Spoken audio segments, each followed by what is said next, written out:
The sounds you were hearing there are from my trips to the Holy Land, which is just an amazing experience to go there and experience that. And in the Beatitudes Project, we based the whole of the Peacemakers chapter and film and conversations in the Holy Land. And we'll get into that in a minute. But Brian, blessed are the peacemakers. I don't think there's been a more poignant time for us to be talking about this.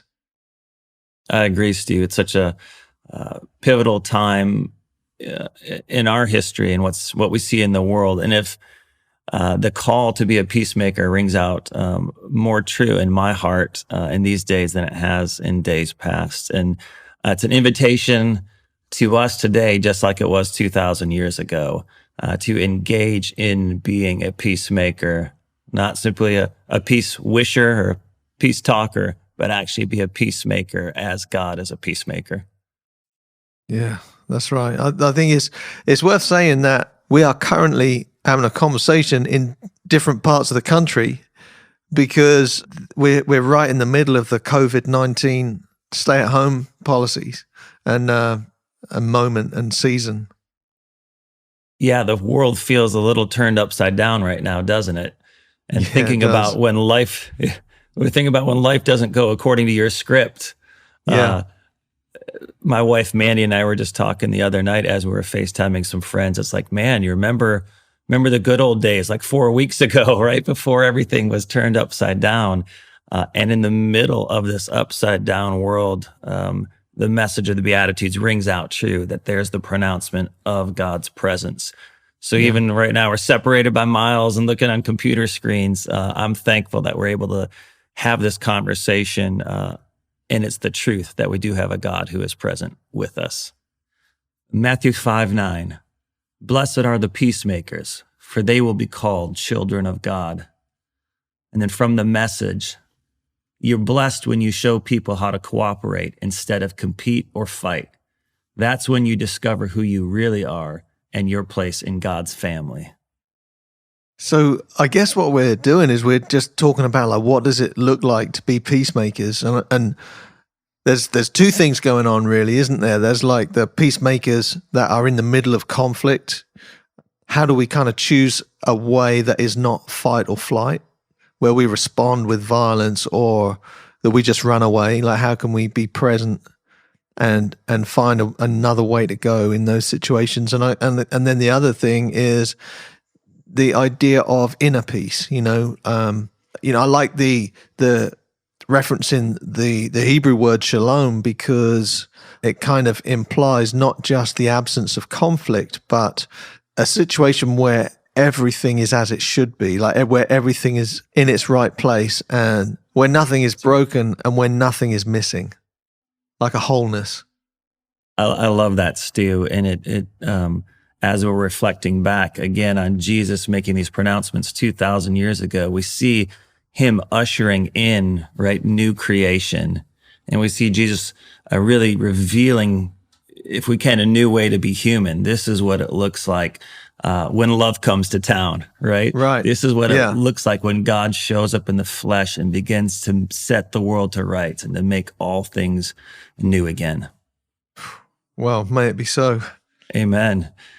I think that's some of the underlying foundation of being a peacemaker and the call to peacemaking. It's rooted in the reality that God himself is a peacemaker.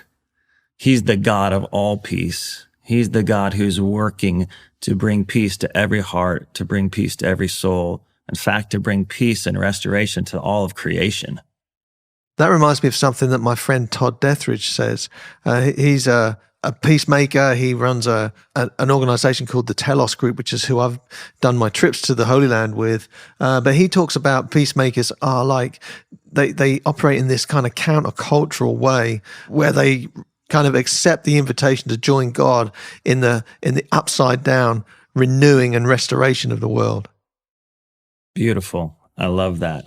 And you're hitting on a beautiful thing there. The God who is the peacemaker and extends an invitation to us to participate in his peacemaking. And that's such a gift and a responsibility at the same time. Yeah.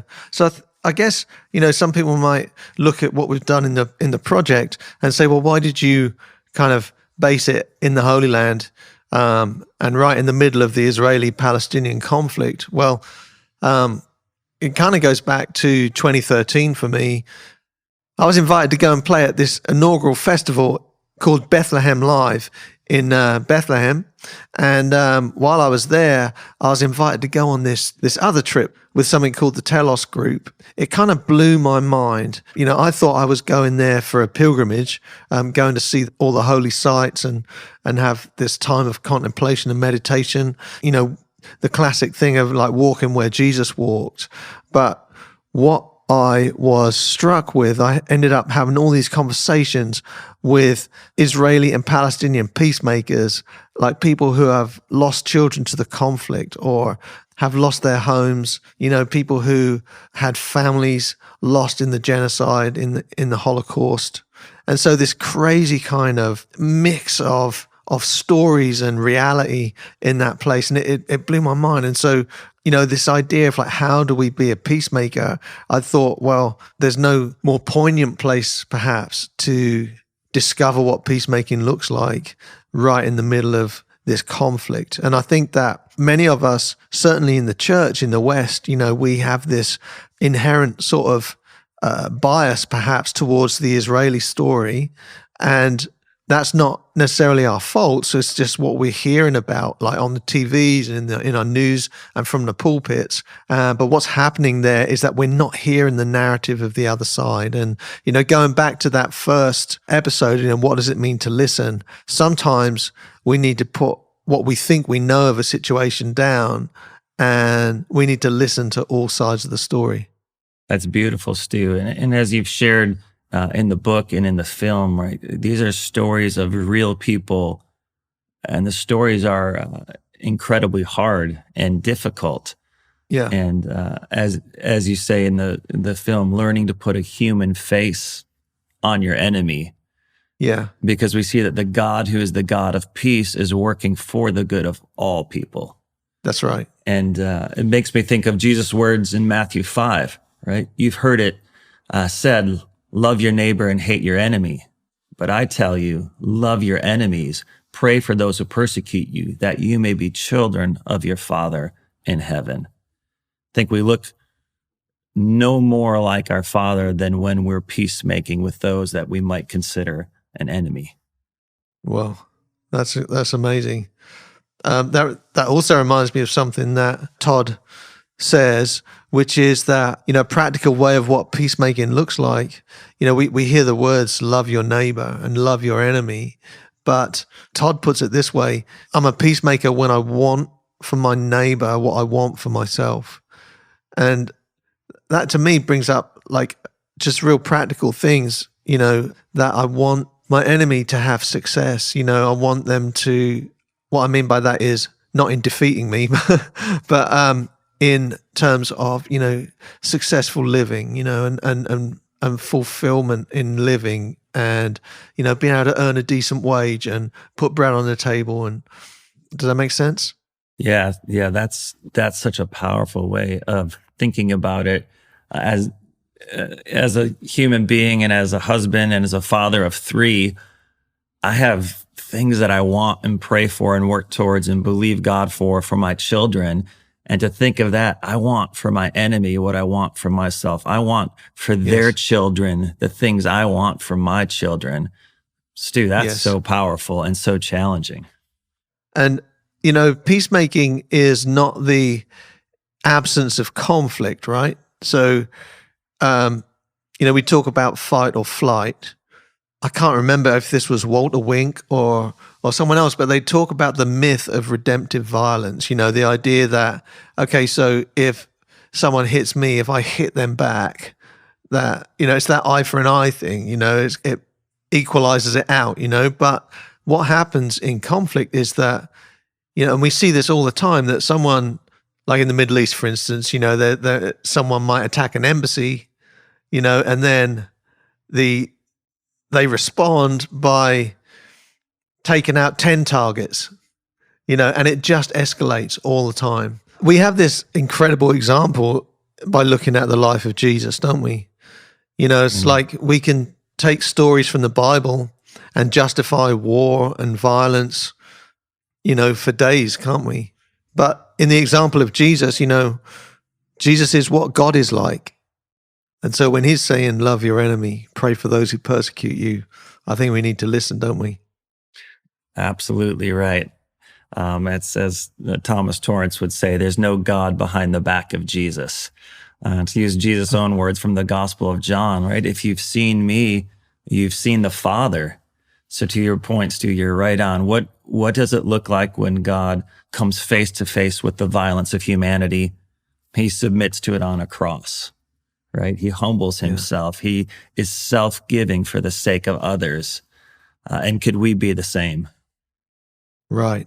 Yeah, I think that's the invitation. So in the Holy Land, Israel have built these security walls. It gives us a great picture there of what it means to be a peacemaker, where, for us, we all have our contested spaces, whether that be the West Bank or whether that be, the frosty space in between us in our marriage or something, right? And, to be a peacemaker means to walk from behind your security wall and into that contested space. It doesn't mean that there's an absence of conflict. It just means that we risk walking into that space and saying, we can do something better. We can do something different here. That was one of my takeaways from that region, amongst all the amazing stories that I heard from people that I met. So I'll talk about a couple of people if that's okay. But I met this amazing woman, Israeli woman called Robbie Damlin. And Robbie lost her son, David, to a Palestinian sniper. Like that, those words come off the tongue so easily because, I've heard the story so many times, but that is an absolutely gut-wrenching and shocking thing to have happened to anyone, And when the army came to her house to tell her, she just said, "You must not take another life in the name of my child." So her gut reaction was that she didn't want revenge. It's almost like the loss was big enough. So when I met Robbie, I also met my Palestinian friend, Bassam Aramin. He lost his 10-year-old daughter to a Israeli rubber bullet. You just can't imagine that kind of loss and that kind of grief. But Robbie and Bassam are part of something called the Parent Circle. It's all these people that have lost children to the conflict. And they have decided that reconciliation is what is needed and not revenge. And so they're heroes to me. That's so powerful and so challenging and so painful and beautiful all at the same time. And whatever peacemaking looks like, we need more of it in the world. And I Yeah. think that's a beautiful picture of it. And I think whatever peacemaking looks like in each of our worlds, it looks like God, Right. and it looks like love. Yeah. And we've all been shaped by pain to one degree or another. And if we're honest, most of us would want a pain-free life, but the reality is that doesn't exist. Yeah. We live in a world that is full of pain. We've been shaped by pain, and we're continuing to be shaped by pain. And I think the invitation is to see the pain of other people and to refuse hate and to refuse to be an enemy, but to instead freely give the love and grace and mercy that we have freely received. Yeah. So hard, isn't it? So hard. You make me so mad, I wanna throw a stone. You make me so sad, I wanna hide away alone. Can you meet me in the middle, where the light don't shine?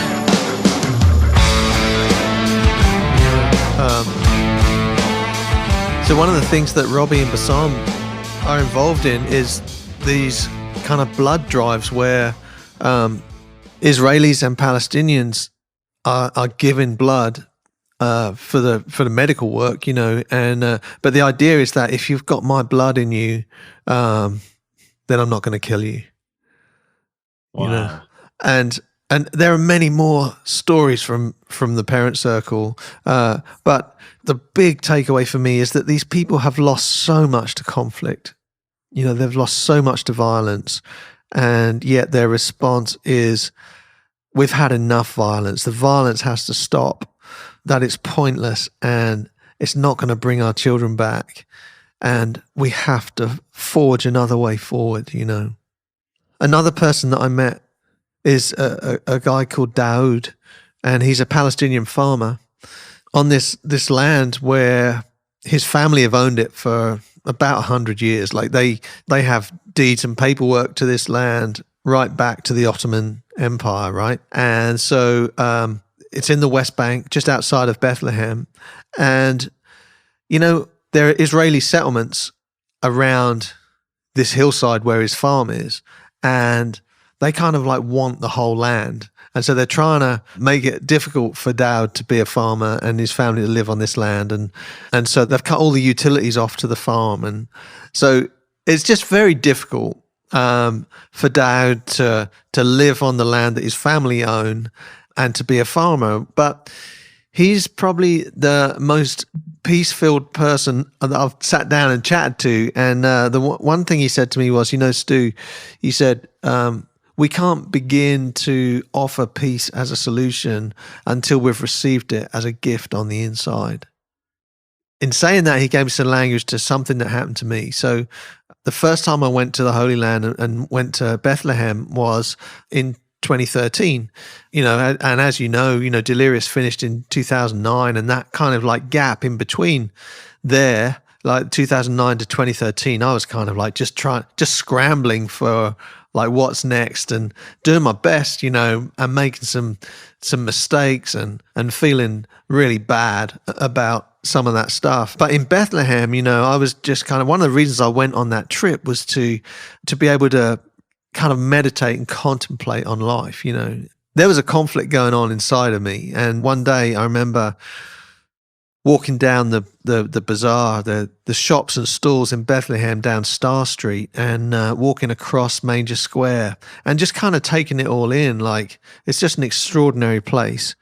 And wandered into the Church of the Nativity, where, normally there's just hundreds of people waiting to get down into this kind of cave area, which is where tradition says that Jesus was born. And for whatever reason, in this moment, there wasn't anyone waiting to go down. And so, I went down there and I was able to spend like 10 or 15 minutes just in this place. And it didn't matter to me whether that was the actual place where Jesus was born. It was more like a significant moment in somewhere that wasn't going to be very far away from that place, But it was like my story and my journey kind of came to that point, and I was just kind of meditating and praying, I guess, in this place where you were born, come alive again on the inside of me, and there wasn't a flash of lightning and angels appearing and, stuff like that. But I got up from that moment and took a step. And, what Dowd said to me in terms of we need to receive peace as a gift on the inside before we can offer it as a solution. It gave me the language of well, that was my first step into receiving peace on the inside. And I look back on that as a real life-changing moment. Yeah, Stu, that's so beautiful and so powerful. And I love that focus of receiving peace on the inside before we can give it. And that is part of the God who is the peacemaking God, right? He has made peace with us. Colossians would tell us that. So there is an objective peace that God has made. And then there's the invitation of what we could call, right, subjective peace, like our lived experience of that peace. And that's a day by day, moment by moment invitation, right? That we are invited to continue to live in. Yeah. And something else that my friend Todd Dethridge says when he talks about hope, he talks about that hope is not some form of optimism, but that hope is what you do. So, I didn't necessarily know what I was doing in terms of getting up from that moment and taking a step to leave that place. But what I did was took a step towards, hope, towards peace. I guess, we talk about if the blessing is presence, then the invitation is to be present. It's like there's a response that we need to take sometimes to be changers, to be peacemakers, to be, world changers.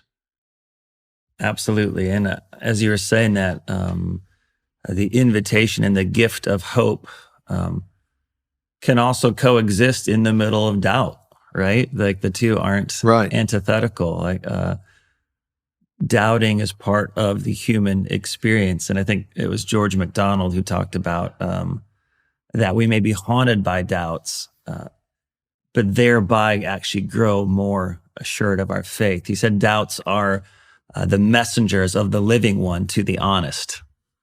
Right? If we're honest with ourselves, we doubt and we question because we live in a world full of pain. But those doubts are actually messengers, whispers from God to remind us to look to Him, to remind us to find security in Him. And again, as we freely receive from Him, then the invitation to freely give. Wow. Yeah. Oh, my child, all your pain, I've seen your tears, I know your name. You don't have to carry it alone.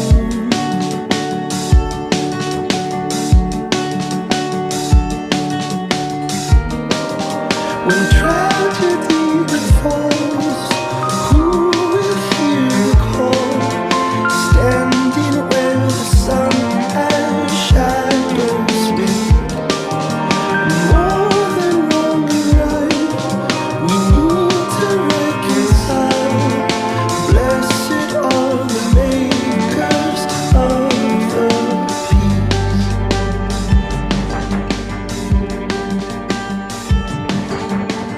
So I don't feel like I've done a great job of talking up the Telos group and the trips that I've done with them, but they are a pro peacemaking movement. So pro-Israeli, pro-Palestinian, pro-peace. The trips that you go on with them are like a strange pilgrimage of sorts. It's kind of you see the sights, you have those chances to meditate and be in those places, but at the same time you meet peacemakers and you learn about the conflict, you learn about what it means to be a peacemaker, because how our friends do it in a violent hotspot is how we do it in our own lives, in terms of risking everything, walking from behind our security onto the contested ground and saying we can find another way other than this constant tit for tat stuff that we do, I love that. And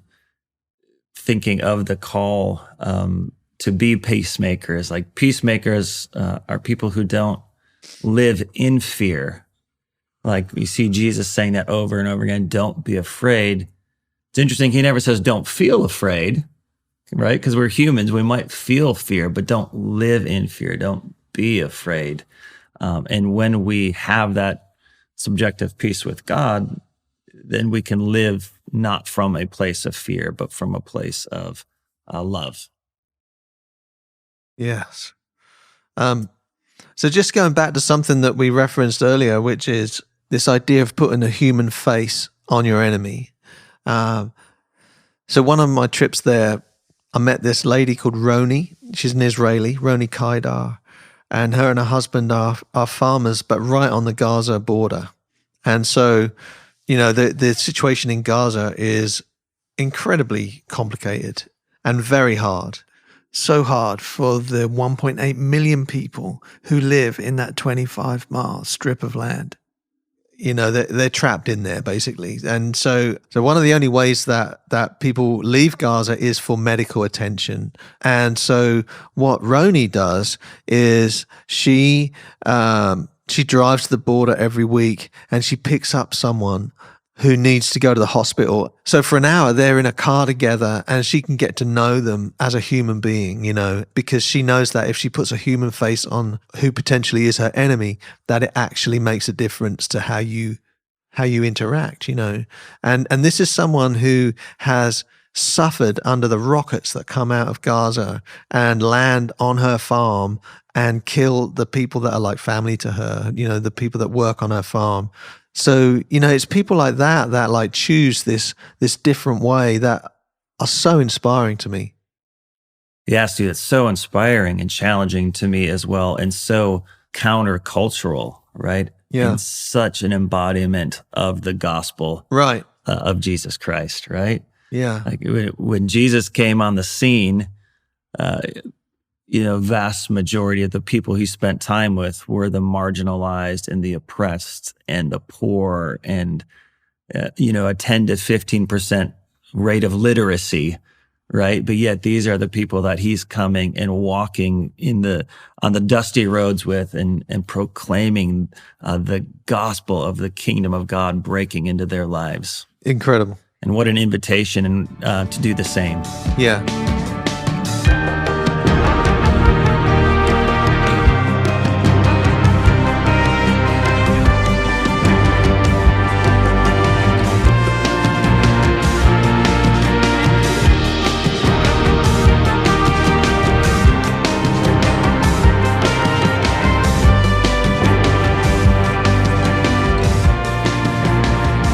We have to talk about this moment we're in right now because, like, how do we find peace in a situation where we can't put a human face on our enemy, right? So we are in a situation right now where there's a virus going around the world, and, you know, the next few weeks in America here is going to be very difficult for us all. A lot of us are stuck at home. So how do we find peace in that? Yeah, it's a unique challenge for us today. Not unique in the scope of human history, but unique for our experience and what we've lived in the past few decades. And yeah, how do we act in hopeful ways given our context, right? And hope is not just a form of optimism, but actually living in ways that are hopeful and hope-giving. Right? As you ask in the book and in the film, how can we be an everyday peacemaker? Yes. So right now, today, how can we be a peacemaker? Yeah. And I guess I'm asking that question all the time because, as you know, this disease is a respiratory disease. I have a history of asthma. I don't have chronic asthma, but in the past, suffered with that. And you can be a little bit fearful, can't you? I see a lot of talk about, especially from church folks, you know, do not fear, faith over fear, you know, and stuff like that, where, and I'm not belittling that because I believe that too, but sometimes a little fear is a healthy thing. isn't it? Absolutely. I think there's a difference between feeling fear and actually living in fear. And there's a difference between considering the best for others. Yes. And part of being quarantined maybe isn't I'm so much afraid of myself, but I'm considering the interests of others as more important than my interests right now. Yes. Yeah, that's like wanting for your neighbor what you want for yourself, right? Which is, in our situation right now, is to stay healthy. Absolutely. That's exactly what it is. Wanting the best for them, exactly what you would want for yourself. And in our house, one of our daughters is kind of immunocompromised, has really significantly and chronically low white blood cell count. So we've been really vigilant and have been having groceries delivered and sanitizing them outside, and a lot of extra effort and extra resources expended at that. But it's because we're trying to consider her interests and her needs. And so in the midst of that, we're not going out and having a lot of interaction with people. But even just last night in our community, there was an invitation to celebrate and thank all the healthcare professionals by lighting candles and putting them outside, right? Yes. So we did that, and our youngest daughter, who's 12, is a little artist and a painter, and she painted this beautiful sign, thank you to the healthcare heroes. And we had it set out with candles, and I have no idea if anybody drove by. I hope somebody saw it, and we put it on social media and everything. But there was a simple, small way that we could try to affirm others and try to be hope givers in the midst of a difficult situation. That's fantastic. That's really inspiring, actually. So do you think that peacemaking is an act of not being selfish? Do you feel like that it is self-giving as opposed to, we talk about receiving peace, but do we receive it by not thinking about ourselves all the time? I think that's exactly right. It's limiting yourself for the good of other people. Yeah, that's great. So how could we encourage folks who perhaps are listening to this in the middle of having to be isolated from other people? Maybe there's some uncertainty about income, about jobs, and we're really concerned for ourselves. How would we encourage someone, do you think? That's a great question, Stu, and it is the reality. I just read a statistic yesterday that they're anticipating 1 in 3 restaurants in Michigan, where I live, will not survive and will have to shut down because of this. So somewhere in the ballpark of 200,000 people without jobs that won't come back after we kind of make it through this time. So how can we engage as peacemakers, as those who are self-giving and other-centered on behalf of people who are facing loss? I think it's a great question, and one that we really need to be mindful of today and in the days to come. I think as individuals and even as faith communities, what can we do and how can we reach out? It's an opportunity, and as simple as encouragement, I think goes a long way, because when people are feeling isolated, we see like an increase in depression, and we see an increase in suicidal thoughts and suicidal activity when people are feeling isolated. I think there's a reason why solitary confinement is one of the worst punishments we can give to people, right? So even just making connections with our neighbors is we're, again, on house quarantine, but we're encouraged to walk and to get outside a little bit. So we'll walk the neighborhood, and we've had so many conversations with neighbors that we've never met before, but they're out walking, and we're maintaining our social distancing, but just to be able to talk and get to know their names and hear a little bit of their story and just encourage them at their situation. It's a real simple but real tangible thing that we can do right now. And then as we have opportunity with resources, maybe there's some people that we could actually give to resources in terms of finances or connections for job opportunities in the future. Yeah, that's really good. I think something we say a lot in the Beatitudes Project is that when life doesn't follow your instructions, and we want a quick fix and we want answers and certainty. What we're offered is presence. So the question is, where is God in the middle of this pandemic and this season that the whole world is in? And the answer to that is he's with those who are suffering. He's with those who are isolated. He's with those who are dying. This idea of co-suffering love. And that's the blessing and the invitation, right? Absolutely. Yeah. Where is God? He's, as you said, with the person who's isolated right now. He's with the family member who just lost someone. He's with the employee who just found out they don't have a job anymore. He's right there with us in the middle of our human experience, and his heart is breaking along with ours. And as you said, his presence is with each and every one of us. Yeah. So good. So George MacDonald wrote this and said, Christ died to save us, not from suffering, but from ourselves, not from injustice or far less from justice, but from being unjust. He died that we might live as he lived. And I think that's really as a peacemaker, one who was self-giving and other-centered. Wow, that's strong.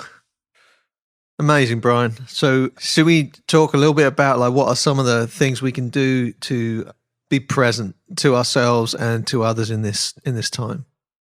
So this idea of being present to ourselves is so important. And I think that's where we encounter the living God right now in the day-to-day. As C.S. Lewis famously said, the fingerprint of God is in the present. So it's in this moment that we can know God. It's in this moment we can be transformed by the love of God. And the God who is the peacemaking God is the God of all peace. And he's wanting to bring more wholeness to us as individuals and more healing to us as individuals, which ultimately brings more harmony between us as human beings.